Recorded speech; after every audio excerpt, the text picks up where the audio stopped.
Activated, your window into how we can change the way in which we aspire for persons with disabilities, how we change our expectations from seeing inability to expecting ability. Activated takes us on a journey of taking lessons from persons with disabilities in how we must do things differently to unleash the contributions persons with disabilities can and must make to building a disability-inclusive Mzansi. Hello and welcome to Activated with me, your host, Taryn Tomlinson. Ableism, just like racism and sexism, is shaped by what we see, hear and experience. And just as visuals can drive ableism, visuals can also change the narrative for persons with disabilities by changing the way which disability is depicted. So, as persons with disabilities have started telling our own stories, using our own lived experiences as tools for social change. We tell our stories by writing books, through prose and poetry, and through film and videos. In this episode, we will explore how people with disabilities flip the script on disability by using storytelling as a tool for social change to solicit understanding and action born from solidarity, rather than using it to drive pity, dependence, and welfare. Ladies and gentlemen, it's time to get activated. In today's show, we visit SEBOKO, chairperson at Back of the CAF, and events artist and project manager at Street Culture Appreciation. Our studio guest for this week, SHELLEY Barry, an international filmmaker, multiple award winner, disability activist, and lecturer in film, as she takes us on a journey of her life and how it influenced her filmmaking. We meet Simon MANDA and the This Ability team that understands the power of storytelling in changing lives and bringing about social change. SEBOKO is 'n professionele fotograaf wat dikwels selfbeelde gebruik, sowel as beelde van daaglikse lewe van persone met gestremthede om sy stories te vertel. Ons het 'n draai gaan maak by hom in Soweto.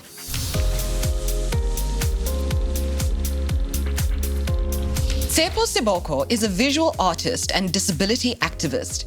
He has been living with a disability since 2008 because of a gunshot wound. In his art, he loves to portray the beauty of Africa to the world. In his activism, he seeks to educate and inspire all about disability. I rata street photography over style photography. Lebaka e le hore style photography is more set up and honestly flashy and they sort of glamorize. Yes, they do create nice images. Mara for now, I would like to tell the story as it is, as raw as it is. And kind of going with is just a bit more emotion. How unga dinepe mo strating visual. I have helped in the community of photography. There is a kid even from next door and the one back opposite. They had an interest in photography and the one is actually studying film now. And just shared a bit of my experiences as well. Just to add, understanding about disability, disability and because they were not catered for.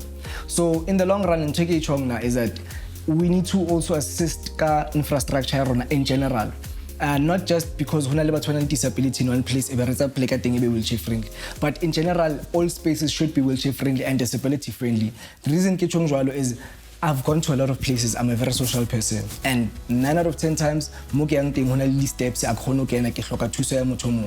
it's very embarrassing. It's not very appropriate as well. So is disability if you comfortable instead of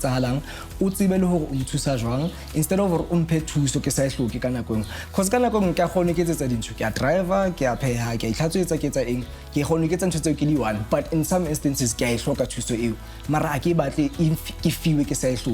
so now just by to take a disability and about disability are just normal people as they are.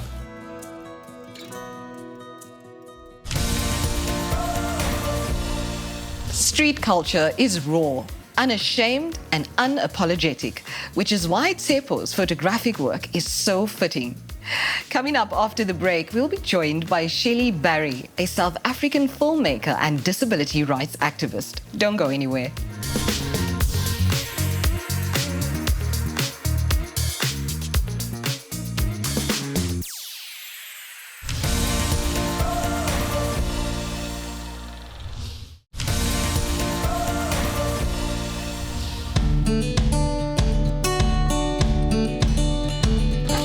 SHELLEY Barry is a South African filmmaker and disability rights activist. She often shoots her own films exploring the aesthetics of cinematography from the perspective of a wheelchair user. Hi, SHELLEY, and welcome. I'm so glad that you could be here with us today, even though I really wish that you could have been in studio with us. Absolutely. Me too. Greetings from Johannesburg. SHELLEY, I want to really jump straight into it and really get your perspective and understanding of what it was like for you as someone acquiring a disability so early on in your career and your life. Yes, I was 24 years old when I was shot in Taxi Turf War in Cape Town. And at that time, my dream was to become a filmmaker. And I thought that there was no chance that I could actually achieve my dream as a filmmaker in a wheelchair, because I didn't know of any other filmmakers in wheelchairs, except at the time Christopher Reeves was starting to make some films, and that inspired me. But it was very difficult to feel as if your life had ended, which was my perception at the time, and that there was no chance for dreams to come true anymore. And I had to challenge my own perception of why could I not become a filmmaker in a wheelchair? What's wrong with that? That was my turning point. You do quite a bit of work as well with empowering persons with disabilities to be able to tell their story. Tell us a bit more about the vision of empowering activists with disabilities. I think that because when I was young and became a person with a disability and had so few role models to look up to, that I knew that my path in this lifetime would definitely mean making sure that the next generation does not have to deal with the same reality, that the next generation, there'll be many more role models of filmmakers with disabilities. And therefore, for me, training is an important aspect of that. Unless we are training persons with disabilities to make films and to create media that accurately represent their realities, we will remain with the status quo, where other people are speaking on our behalf. Before we leave you, I'd really love to know, is there any words of advice you would like to leave with aspiring filmmakers out there of how they can truly go forth and firstly write their stories and then tell it? I always tell my students or anyone that's interested in filmmaking, a paper and pen is very cheap. Very, very cheap to get some paper and a pen. And I think the most important advice I could give is to be less judgmental about yourself and try not to judge your writing and your ideas and your thoughts before you thinking, I'm not good enough, it won't be good enough, why even bother? Try. Just try and surround yourself, get a mentor, access community training if you can get education into a university, and study your craft. That's the only way to do it, is study your craft and learn from the people around you. I know many amazing self-taught people. The internet is an accessible tool to believe in yourself, first of all, and to have that love for yourself, to do what you care about. And also to understand that you are valuable and that your story is valuable as well. Absolutely. I think that is key. That is key. Know your worth, know your value. Every single person has so many stories inside of them just waiting to come out. So nothing stops you from telling it in any format that you find is accessible to you. So writing, filmmaking, painting, whatever your passion is. But for me, it's filmmaking. And because there are so few of us, I want to make sure that by the time I leave this earth, there's many, many more. Well, I hope that I'll be able to follow in your footsteps, and I'll definitely be taking inspiration from you as well as bugging you for some tips. Shelley, it's been an absolute pleasure to have had you with us today. Thank you so much for zooming in, and I hope that one day in the future we can have a great conversation over a glass of wine. That sounds wonderful. Thanks, Sarah. Take care. Disability Magazine is 'n bekende naam in die sektor vir mense met gestremdhede wat maandelikse gebeure en die ervarings van persone met gestremdhede in hul gesin bespreek. Die redaksie onder leiding van Simon MANDA besef hoe belangrik dit is om verhale van mense met gestremdhede te vertel volgens hulle eie verhaal. Kom ons ontmoet Simon en sy span.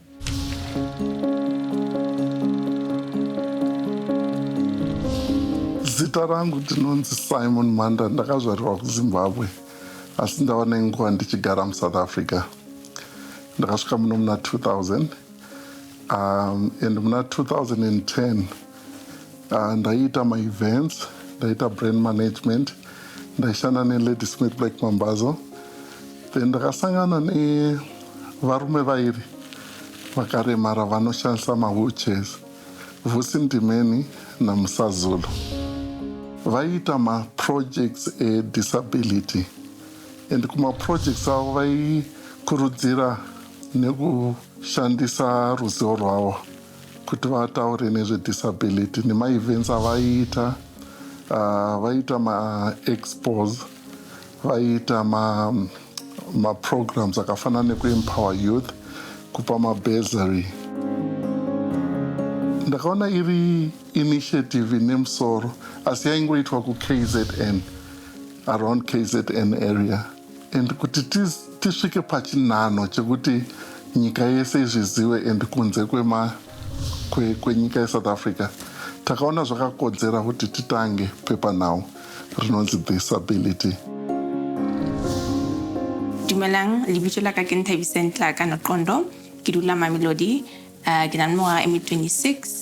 I was diagnosed with a very rare nerve infection called Guillain-Barré syndrome, and I'm a student. Se ke se dirang mo journalism is disability advocacy for all types of disabilities. Ditori tse neng gore ke batla go botsa setšhaba ka tsona ke ditori tsa giving back even when you have disabilities. Ngithanda ukukhuluma intori mina zabantu abane-disability kakhulu, because ngifila ngathi le itori abazikhulumi kakhulu endaweni imedia, so like zihlala zivela kancane kancane, zivela njengento yokuthi oh lo muntu wenza so, no, aziveli like all the time consistently, zivela ngokuthi let's say uThabiso achieve something, I'm gonna appear logo and then that's it. So mele kube into enjoy, it should become a norm that we appear on TV all the time. That's why nje kungabi into right ukuthi you'll find TV shows zicasta abantu abangana disability to play a person with disability role, which is not fair. The only thing that a person holds at birth and when they grow up is their story. And their story defines how they're going to live their life, whether in a positive light, or in a negative light. So we thought that if we are a media organization that focuses on storytelling, let there be so many narratives from different people, different angles, that will sort of encourage other people when they read those narratives and say, wow, I have a similar situation. I have the same similar circumstances. I have a similar background. If this person did it, so can I. And also just to inform is a source of awareness.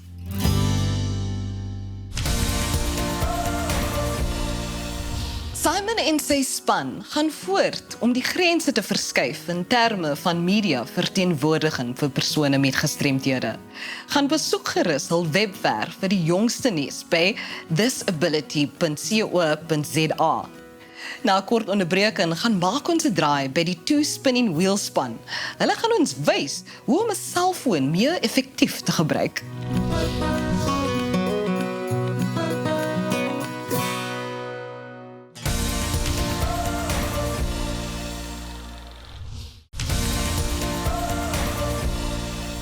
Welcome back. Mobile phones are powerful tools for social change through filmmaking, and everyone can participate. In our Activated Bulletin, the Two Spinning Wheels teams takes us through simple steps on how our mobile phones can be used more effectively and what assistive gadgets are available to overcome physical challenges in holding our phones or taking the shot.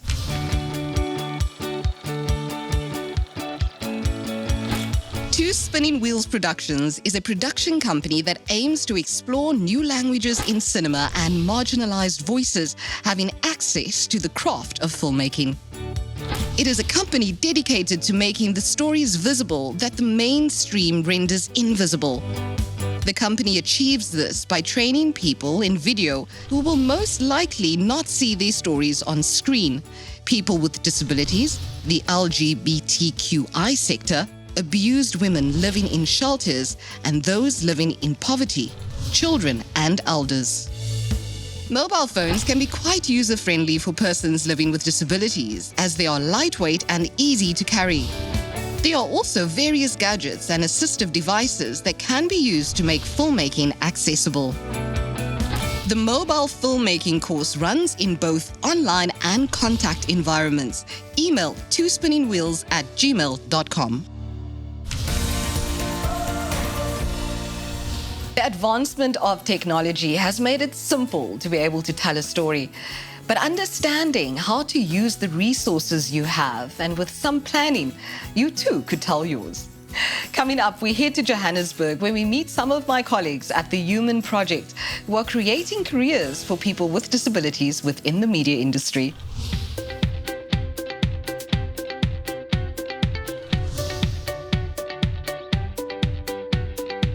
The Human Project is a non-profit company. We started in 2019. It was inspired after we were commissioned to do a mini documentary series that featured Down syndrome individuals who work for a coffee shop called Brownies and Downies. We loved what they did there, and we decided maybe we should also try and do our part, but in the media and TV industry. The Submachine is basically a turnkey solution for most producers, broadcasters, media owners out there in South Africa and globally. We actually work with the UN currently, where we will transcribe video material. It can even be audio material from radio and elsewhere, and we can translate it into whatever language that you wish it to be translated into, whether it's all 11 official languages in South Africa or any of the main global languages as well. I basically came in, we did 2 weeks worth of training on how it is that you layer subs, how it is that you do transcriptions, and what it is that clients are looking for, obviously, when they put in a request for work. And it has been a really fun experience. Most people get quite confused between what captions are and subtitles are. Subtitles are basically open captions. Basically means that we're burning in text onto picture. And once it's burnt in, you can't remove that text from picture. So a lot of foreign films operate in that capacity. But the wonderful thing where the way the world is going at the moment, like if you're in the UK, America, and Australia, every single program has to have a captions file available. And that's basically for a viewer to, on the click of a button, they can choose to actually have English subtitles come up. So it makes it the programming accessible for every viewer out there, whether you're deaf, kind of hard of hearing, you don't quite understand the language. Sometimes we see it as almost like a teaching tool as well. We're hoping to do talent and also be part of a movement for the LGBTQI movement, and just representing other communities. Us as a business owners, we are also gay, my partner and myself. We try to be part of that community. In South Africa, this is key. You don't really see disability here. It's kind of brushed under the rug, it's brushed under the carpet, and no one really speaks about it. So we wanted to turn that on its head, empower people from different backgrounds, different disabilities, different kind of, ethnic groups, bring them all together and make them work as a cohesive team, and not push them to the side or the back of the office, but to put them just behind our reception desk so that everybody can kind of start just getting a bit more socially conditioned with allowing people to be different, to be totally inclusive. The whole world population, 15% of people are living with a disability or will live with a disability at some point in their life.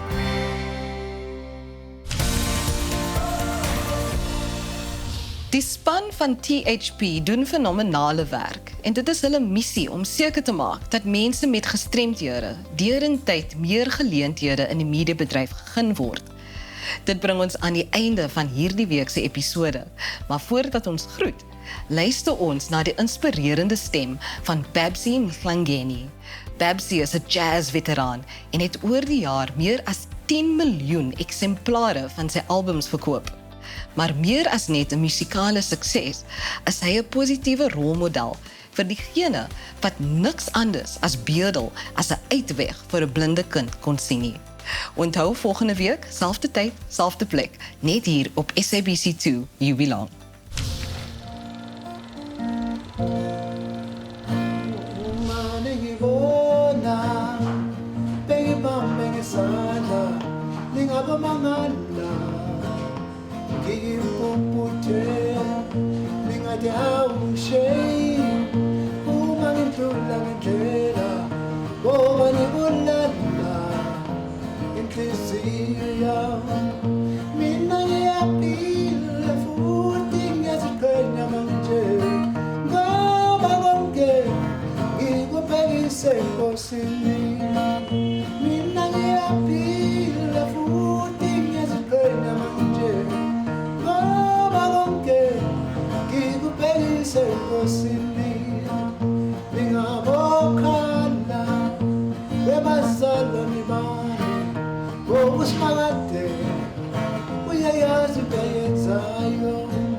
Go singing.